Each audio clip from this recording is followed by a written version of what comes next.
You're listening to the Geriatric Mamas Podcast with Jessica Raziri and Sonia Tapley.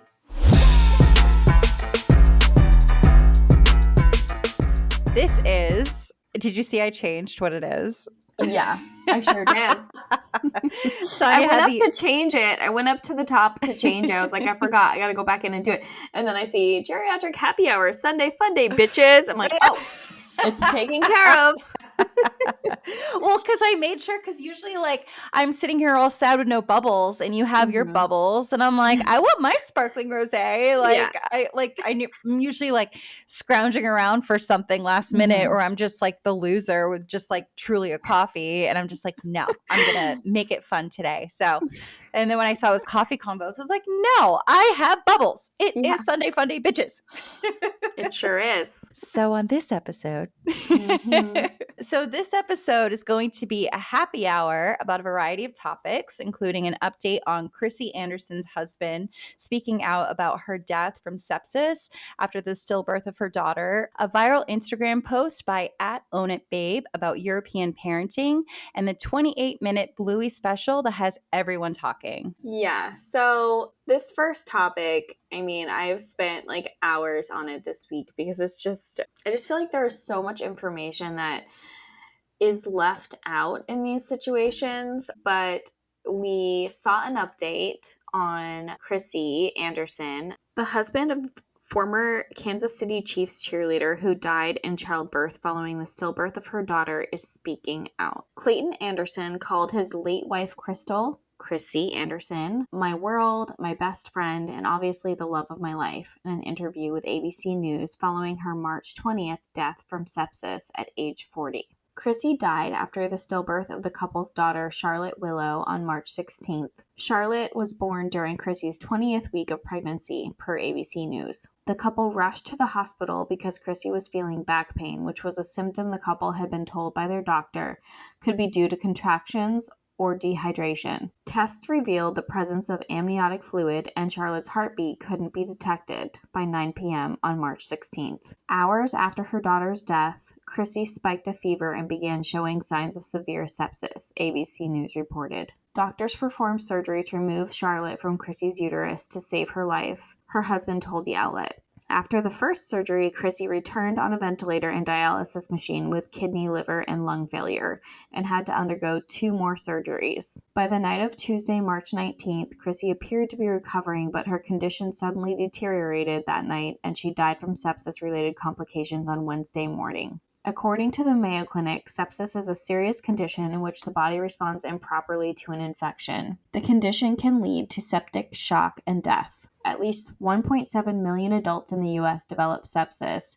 and nearly 270,000 die from the infection per year, according to the Centers for Disease Control and Prevention. Maternal sepsis is the second leading cause of pregnancy-related death in the U.S., according to an organization called End Sepsis. Per the medical journal Healthcare, Black and Hispanic populations are frequently associated with higher rates of morbidity and mortality in sepsis than their white counterparts.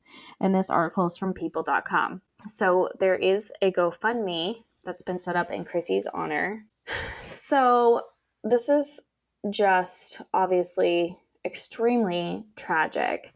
And the fact that she had had one stillbirth before, and then I'm like still hung up on the fact that this article says that they took the baby out within hours of her dying, but like there's nothing that says that they knew that, like, she was already having back pain when she went in. Like, So I'm just like, what in the actual, like, why does it say that they took her out within hours of her dying? So I think, and the relevancy of this is going to come up in like the stuff that we found out over the course of the week. But I think what gets me so much about this article is that they said that they were able to take Charlotte out within hours of her death in utero. And what I don't understand is how they knew how long she had been dead, basically, before taking her out. Because Chrissy was already having back pain when they took her out. So, because of Christy's devastating story, I was trying to find out more information on what could have been done to prevent her death. During my search, I did find one article stating that stillbirth specifically was on the list of causes for maternal sepsis. However, the article didn't go into specific reasons why it would be the cause and how she could have died so quickly. I couldn't find a single article explaining this. And there are obvious things that our minds go to, but I kind of wanted to have the factual information to share with listeners and everything. Well, it was frustrating because it was like the first article that we read last week. Was it last week or the week before that? Yeah. Week before? A couple weeks ago, yeah. A couple weeks ago was that basically they were like, we can't find the source. And so like that seemed weird to us. Hello. And that's what sparked all this. Because we're just like, what do you mean you can't find the source? And to us, like just using our common sense, we're just like, well, wouldn't the source be the dead baby in There's a your dead baby uterus in your body? Like when a baby dies, it breaks down just as any being would, and so wouldn't that be what it is? But it's like they weren't saying that, and it was just that was like what was frustrating. And then it was like I did the same thing. I was researching as well, and I couldn't find just one thing just to like actually just say those fucking words. Like I don't understand why it was so vague. Right. And one thing that I found last night after I got like a bunch of really great information, but one thing that I found when I was continuing to do research was that a baby can be dead inside of you for up to 2 weeks, most likely sometimes, before your body starts to show real signs like of distress. So, and it mentioned back pain, it mentioned it's horrible, all the things. So anyway, that's why I really am like, how was this a fact? Was it a proven fact that the baby had died within hours of being taken out? Because maybe it is. We don't know. It's not really mentioned there how they knew that it had died. Or she had died. But, that just leads me down like this whole other thing of, could this have been figured out earlier? So I posted this question on the Facebook group. What exactly is it about stillbirth that causes the jump in maternal sepsis? One thing, I reached out to my cousin's fiance, who's in the maternal fetal medical field, and she basically confirmed what we know and have alluded to quite a bit in the past, which is that the lack of research, therefore information on women's health in general, is concerning, especially in the US. However, she did send me a study stating that women with a previous stillbirth should be recommended to have obstetric antenatal. Wait. We are not doctors. Yeah, no, we're not doctors. Should we give that disclosure, just this disclaimer already? We will. As a reminder. Yeah.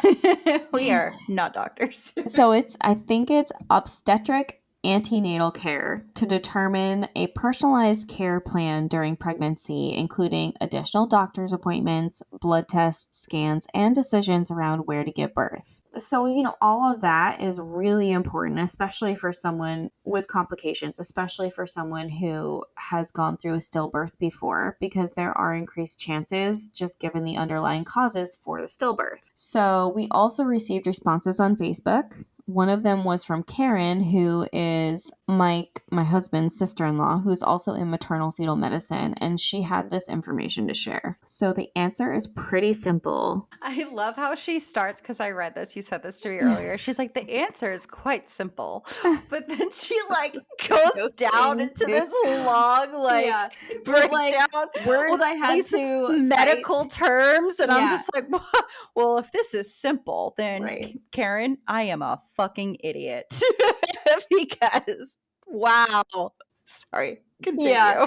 So I'm just going to quote her because it's kind of long. The answer is pretty simple, really, but can stem from a number of initial possibilities depending on why the pregnancy failed. The bottom line is that intrauterine death becomes infectious, nitius, just like any other dead animal or plant material. The pregnancy is almost immediately attacked by bacteria and other microbes that wander up through the cervix and onto the placental membranes because maternal blood and therefore antibodies is no longer perfusing the placenta and fetus. It's why we always recommend immediate delivery of a non-viable fetus. Once the infection becomes bad enough, it will spread into the maternal circulation, which is already immunocompromised due to pregnancy and to the relative increase in maternal blood volume, overwhelming her ability to fight it, causing sepsis. Sepsis quickly causes multi-organ failure in a body that has altered respiratory and heart function, again, due to pregnancy, which makes women particularly vulnerable to severe complications and death due to fetal demise. And she stated, I'm sorry about this loss, but I hope the explanation helps some.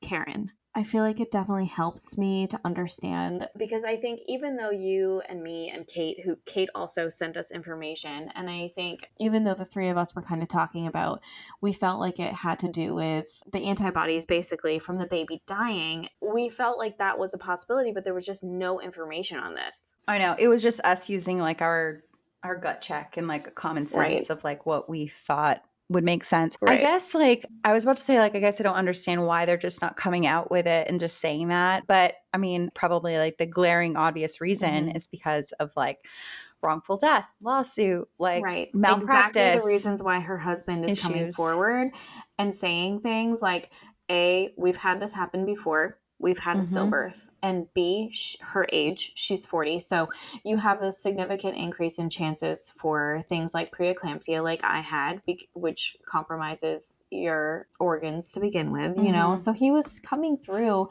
and he was saying all these things. So I'm guessing since it just happened in March, there's probably still a lot going on. Investigation and trying to figure it out. And they can't like, they have to be very careful with their words. They have to be vague because, yeah, that makes sense. Yeah. But it is just frustrating though, because it goes past this article, right? Like the first initial article was so vague and it was frustrating because it was like, we can't, the source was not confirmed. They couldn't find the source. Right. And they couldn't treat it. They couldn't find the source. And you and I are like, what do you mean they couldn't find the source? They just removed a dead being from her body. Right. Isn't that the source? Like, why aren't we saying that that's what the source is? And it just felt so vague. And so that's what like made us go down this rabbit hole of trying to like find all this stuff. And then I feel like what the bigger issue is that like there's not a lot of information. Right. And like you were saying in your research, like you were finding that, wasn't it like there was a lot of reasons as to what could cause a stillbirth? Right. But there wasn't so much information on why a baby would die in utero, but there was no information on the risks to the mom that could happen if that happened. Right. And it's like, well, like, are we literally just a shell of like are we a just life? The host? We're just a host to this like life form. Like, like what the hell? Right. Yeah, that's I think what the bigger issue in all this is. Hugely concerning. It's hugely concerning, and it's so good that this man is coming forward and bringing this up, and I hope that it causes big changes, because even people who are working in maternal fetal medicine are seeing this lack of information and are extremely frustrated because people would not be dying at the rate that they are if we had the information. Yeah. And here it is. We had somebody in our circle of friends / family who had this kind of information, and it's just, why did I have to find it by putting out a desperate why was it that hard? Why was it that hard though to Mm-hmm. find that? Yeah, like literally, it was a desperate plea for it's just like so fucked up because it's like we know what the answer is, right? And it's not pretty. The answer isn't pretty. The answer, I think, what like common sense tells me is that the baby, this could have been fucking preventable. This could have been prevented. I think this is like a bigger thing. I think this goes to like the fact that like that insurance gets involved with the amount of ultrasounds that are covered. It goes all the way back to like what Kourtney Kardashian was saying. It was just like she didn't realize that insurance women usually only get XY, amount of ultrasounds, and because I can do this, I caught this early. So it's like it's just such a bigger fucking thing. Like there's so many layers of it. And it's like this could have been prevented had there been more ultrasounds and checks. Right. But why wasn't she being checked? Right. Tiffany is being checked fucking weekly right now. Or she was. I don't know if she still is. She was. Right. Because of her age. There was nothing alarming going on. It was truly just because of her age. This woman was 40. So why wasn't she being treated that Right. way and Right. being given those like automatic precautions and checks. 40 with a previous stillbirth. Like, hello. So it's just like there's so many layers of this that I'm just like, and like when I start thinking about all of it, it just like it just pisses me off.